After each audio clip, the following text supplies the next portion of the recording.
je voudrais saluer très chaleureusement le président malien, Son Excellence M.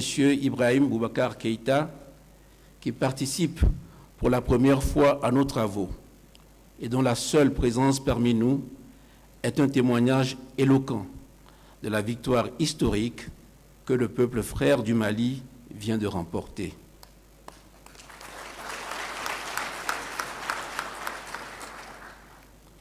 Le bon déroulement du processus électoral qui a permis au peuple malien, après une longue et douloureuse épreuve, de confier sa destinée à l'homme de son choix, est un couronnement, un véritable triomphe pour la démocratie et un motif de fierté profonde pour toute notre Union. Je souhaite vivement, au nom de l'ensemble des pays de notre Union, que sous la conduite du président Ibrahim Boubacar Keïta, le Mali puisse gagner la lutte qu'il a engagée pour la réconciliation nationale et la reconstruction économique. La prise en compte des questions de paix et de sécurité au sein de l'Union est un sujet particulièrement cher à mes yeux, car comme je l'ai toujours souligné, il est le seul moyen d'asseoir nos projets d'intégration sur des bases saines et durables. Nous devons, au sein de l'Union, accélérer le développement et la mise en place de mécanismes d'alerte, de prévention, ainsi que des solutions efficaces pour garantir la stabilité des investissements et la continuité des activités économiques et financières, même en période de crise. Notre Union a besoin d'un Mali fort, prospère, réconcilié avec lui-même et qui apporte son précieux concours au succès de nos projets communs. Le retour de la paix dans ce pays consacre aussi une évolution positive et une normalisation de la paix et une normalisation de la situation au sein de notre Union qui se veut un espace de paix et de concorde. Et pour préserver et rendre durable cet équilibre retrouvé, il est essentiel que nous restions vigilants et plus que jamais solidaires. C'est dans cet esprit que je salue les avancées du processus électoral en Guinée-Bissau et exhorte l'ensemble des parties prenantes à contribuer activement à son succès. Notre vœu le plus ardent est que ce processus électoral connaisse un heureux aboutissement, comme ce fut le cas au Mali. Je saisis également l'occasion pour saluer la présence parmi nous de Son Excellence M. Manuel Serifo Namadjo, à qui nous réitérons tous nos encouragements pour les efforts qu'il déploie afin de conduire la transition dans la paix et la sécurité. Nos frères bissau-guinéens ont besoin de notre appui, de notre soutien, de notre solidarité, et je suis à cet égard heureux de la décision prise par notre Union de contribuer, tout comme la CEDEAO, au financement des élections qui sont prévues dans les prochains mois. Ce bel exemple de collaboration entre nos deux plus grands regroupements aidera, je l'espère, à replacer ce pays frère sur la voie de la paix et du progrès.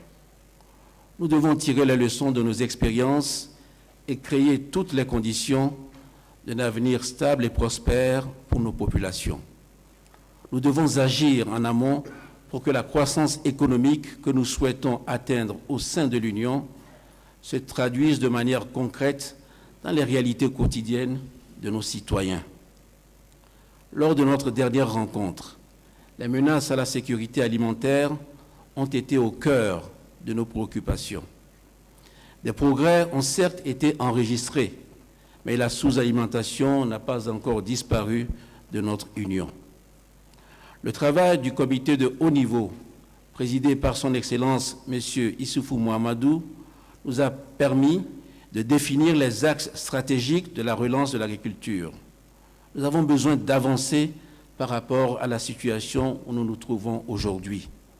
L'Union doit accélérer son action et mettre en place des mécanismes efficaces, non seulement pour la résolution des crises alimentaires, mais également pour leur prévention. Le sujet est reconnu d'importance au plan international, puisque depuis 2011, il est également inscrit au rang des priorités de l'action du G20.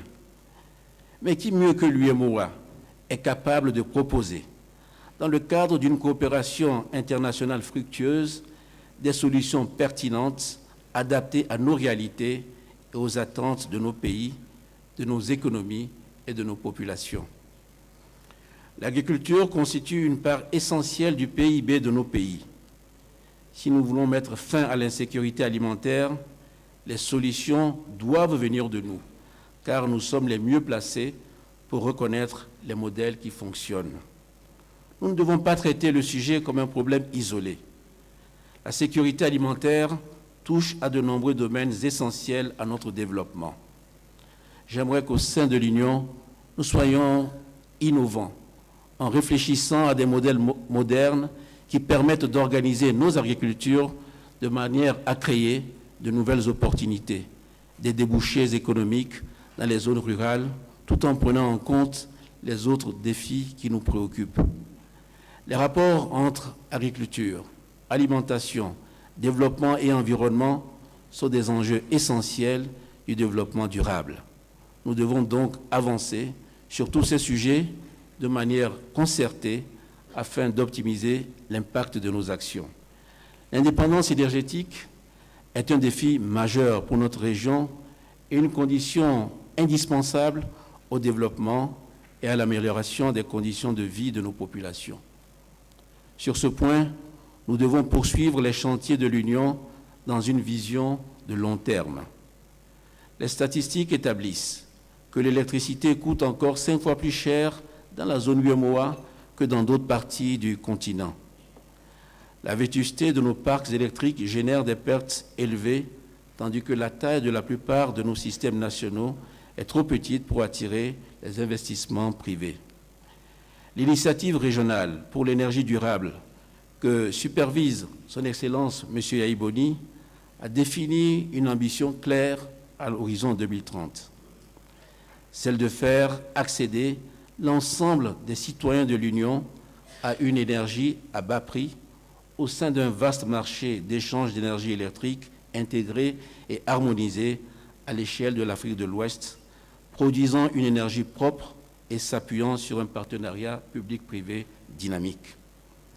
Notre région dispose d'un immense potentiel que nous devons valoriser dans le cadre de projets régionaux et transfrontaliers afin de réduire les disparités et parvenir à une large interconnexion.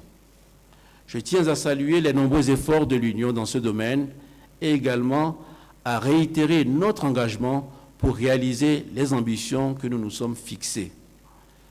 De manière concertée, nous avons toutes les capacités nécessaires pour réaliser à terme la mise en place d'un véritable marché régional de l'électricité qui permettra la vente, l'achat et l'échange d'énergie sur une base compétitive. Les progrès directs et indirects que représente l'émergence d'un tel marché pour le quotidien de nos populations et la croissance économique de nos pays respectifs seront immenses.